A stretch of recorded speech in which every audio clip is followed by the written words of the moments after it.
NAD కొత్త road flyover నుంచి వేగంగా దూసుకొచ్చిన ఒక భారీ లారీ కాకానీనగర్ జంక్షన్ వద్ద అదుపు తప్పి ముందు వెళ్తున్న ఆటోను బలంగా ఢీకొట్టింది. ఈ దెబ్బకు ఆటో తునాతునకలుగా కాగా అందులో ప్రయాణిస్తున్న ముగ్గురు ప్రయాణికులు తీవ్రంగా గాయపడ్డారు. అయితే ఈ ప్రమాదంలో అత్యంత భయంకరమైన దృశ్యం ఏమిటంటే ఒక మహిళ లారీ కింద భాగంలో ఇరుక్కుపోయింది. ఆమె శరీరం సగం చక్రాల మధ్య నలిగిపోతున్న తరుణంలో ఆమె వేసిన ఆర్తనాదాలు అక్కడి వారిని కదిలించాయి. ప్రాణాపాయ స్థితిలో ఉన్న ఆమెను చూసి స్థానికులు ఒక్కసారిగా దిగ్భ్రాంతికి గురయ్యారు. ప్రమాదం జరిగిన వెంటనే స్థానికులు పెద్ద ఎత్తున అక్కడికి చేరుకున్నారు.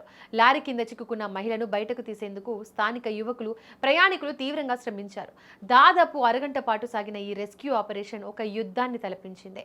లారీని నెమ్మదిగా పక్కకు జరిపి ఆమెను ప్రాణాలతో బయటకు తీయడంతో అందరూ ఊపిరి పీల్చుకున్నారు. రక్తం మడుగులో ఉన్న ఆమెను అలాగే తీవ్రంగా గాయపడిన మిగిలిన ఇద్దరిని వెంటనే అంబులెన్స్లో సమీపంలోని ఆసుపత్రికి తరలించారు.